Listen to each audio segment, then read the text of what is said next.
Off meta, and people are like, I never expected that card to be here, and then he wins it. So we'll see. I think in general, though, your statement stands true. There's a reason why decks and cards are in the meta, and it's because they're tried, tested, and shown to be consistent. But Kionys versus Lana'thel here, Rune versus Haven.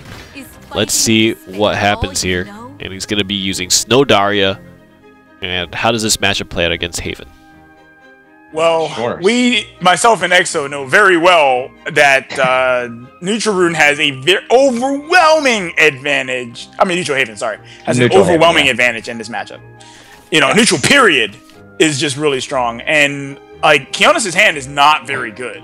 Okay, I mean, he has a magic missile, so he will be able to cantrip, but like oh my goodness, no. Oh yeah, his hand is not great. The reason why it's not very good against Neutral Haven or any of the neutral decks really is because it can get out onto the board with such toughness, essentially, on all of the followers, that cards like Magic Missile, cards like the Snowmen, and all that stuff, they're not big enough to stop the early flood. And if you can't stop the early flood against the neutral deck, it's just going to clean you up. Especially with the follow-up that Haven has. Like, if you have that big board followed by the Eagle Man, which we know Lana'thel has access to, it might just be too much. There's just not a lot of AoE clear in Conjuring Force. I know. Look at this hand. His hand is grade A vomit-worthy disgusting, okay? Because, like, I mean, it is. Lana'thel's hand is really amazing right now. Whereas, unfortunately, Kionys' hand is anything but. So, right. Kionys got a very late start. Lucky that he drew into another spell that he could cast this turn to kind of like amp up his spell boosting. Spell boost, of course, reduces the cost of the cards in his hand, except for the Summon Snowman, which Summon Snowman puts a 1/1 into play for 3, but puts one more 1/1 into play for every time you've spell boosted. So it's kind of like the different mechanic. That along with Rhymewind. Kind of okay, now I got a question for you here. Okay, we just saw Kionys play the Summon Snow here. Would you... Now, we know that the Blade Mage was playable. Would you have played the Blade Mage to take out this Faria, even if, you know... I mean, yeah, the game looks pretty grim as it looks right now. I think you have to. The reason being is watch how this turn plays out, and it's gonna be over in 2 turns because he didn't take that Faria out. It's literally just over. What do you mean 2 turns? This game's over now. Well, it's not going to be over right now. You know what I mean? But this board is going to be set up in such a place that Conjuring Force is just done. Like, you don't take out that Actress Faria here. Now you're just looking at a board, and look at what his options are. Like, well, he just drew a Levy, but that's not going to be good enough. It's not going to do anything. Unfortunately, he's not going to be able to trade with the Eagle Man with just the Levy. He won't be able to deal with more than enough damage that's already sitting on the board. And it's very unfortunate that this is exactly what happens, but this is what we were talking about in the beginning, where neutral, just neutral period, and this just happens to be that he was playing neutral period is just incredibly powerful versus this Conjuring Force list.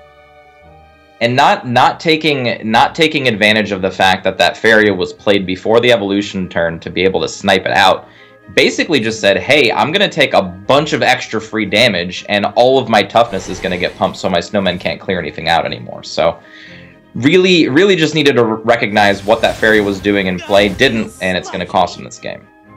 Like, how much extra damage did he take from that Faria in general? So he took the Evo... He took 3 from the pumps and 2 from the Evo. Yeah, so technically the Evo doesn't really matter, so it was an extra 3 damage that he didn't need to take. Yeah, and that 3 damage is a difference maker. Yeah, would have given him at least another turn, maybe. Yeah, and unfortunately, he's just not going to have it because Evo Goblin, he's hungry, he snacked on her face, and it's over. Yep. Even Martyr's Tea Time would have been lethal there, so... Lana'thel closing that one out pretty convincingly. That was probably the most one-sided game we've even seen on the NGE casts. That was super lopsided. Yeah. That was a car wreck. Yes.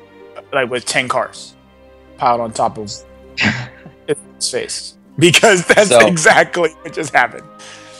Lana'thel has to win with his control sword deck now. So very, very interesting, and Kionys gets to choose kind of what he wants to play against this. I don't imagine he's going to bring Conjuring Force back, but he could. I was wrong the first call. Do you really want to bring Conjuring Force against a deck that's just going to be jamming a million wards? Right. You know, exactly. I just don't really know if you want to do that, because Control Sword historically has been a deck where you just have a lot of ward, and do you really want that? No, I don't think so. So Kionys making the heads-up play, not to bring Conjuring Force into a deck with high toughness and wards, things that we were talking about are naturally good against Conjuring Force. So we get to see Mid-Shadow being played. And this looks like a very traditional, old-school Control Sword deck. It's got the Tsubakis, it's got the Blitz Lancer, the Genos, I'm assuming it's got the Front Guard Generals, the Alberts, all that kind of stuff. So very traditional. We'll see if there's anything spicy in here. So, yeah, right now, I would expect to see some Hedgehog. You know what I mean? Like, because Hedgehog has been kind of like a staple in the, like, what is being considered to be the current mid-sword. Yep. So, and it would be perfect for this draw with having 2 Rush Followers in hand. So, kind of to go over what this Control Sword's doing, because we haven't seen it on stream a lot, is realistically it just tries to control the early game with Rush Followers, and then it tries to get to a game state to where its Front Guard Generals, like big wards, Tsubakis, and things like that, can just present enough damage paired with an Albert late in the game to just push for lethal after that control has been established. But it has to do it through followers. So there's not like really any outside-the-box plays it can make. The evolution orbs are very important for Lana'thel and so on. So we're going to see if he can actually stop the aggression that Kionys is pushing right now. There's also one very important facet to Control Sword, and that is that Control Sword is a deck that is not as heavily reliant on evolutions as other decks, because it has a lot of those already built-in Rush Followers. So it's not as heavily built on Evo, so you can use your Evos on cards like Floral Fencer or whatever you want to use it on to kind of generate more value throughout the game, because you're not so heavily focused on it. Now, I have a question for you. So last turn, Kionys decided to leave up 2 play points and not play a Lurching Corpse. Can you see your reasoning behind that? No. And that is genuinely simply because I don't see a reasoning behind that. Like,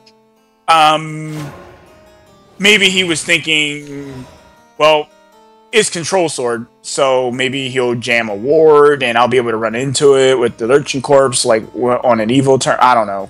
I'm kind of just fishing here. I don't see a reason why he did that. We'll see. So another game where we see a player missing an opportunity for a single damage, and these points of damage can really add up, folks.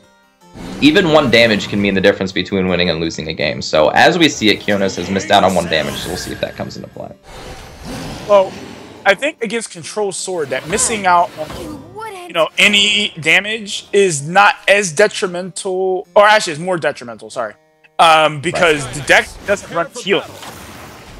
Right? Right, it doesn't run any healing, so all the damage matters. Right. But as we see, Kionys didn't draw any of his soul conversions, none of his demon eaters. He has no options here. Thane's not going to be able to come down, so Control Sword's turning into mid-sword right now. Yeah, that's exactly what's happening. And this is not the draw he wanted to see. Like, This is exactly what he didn't want to see. The Prince Catacomb. The Albert's going to stay alive, and he's got another Albert / Alwedas in the hand, so this is that.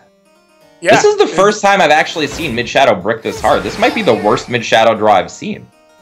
Yeah, I would have to agree. Like, his Lurching Corpses can't trade because of Lurching Corpses' effect that he can only attack followers with ward and the opponent directly. And we see that Lana'thel has Albert. He's got another Alweda. Like, he basically has everything. And this Albert on board isn't going to die. It's a 5/7. There's no way to trade into it probably really at all. Can't even kill the 1/1. Yeah, he can't even take out the 1/1. So, I mean, I almost expect a little bit of BM here. No BM? Oh, never. I like that. That's fine. Angel of the Word can have the final blow every single time. More than okay with that. That's fine. That's fine. Lana'thel, with the 1 game down, is able to defeat Kionys. The Mid-Shadow lost out to Sword, which is a situation that we have not seen in a long time. Easily. Yeah.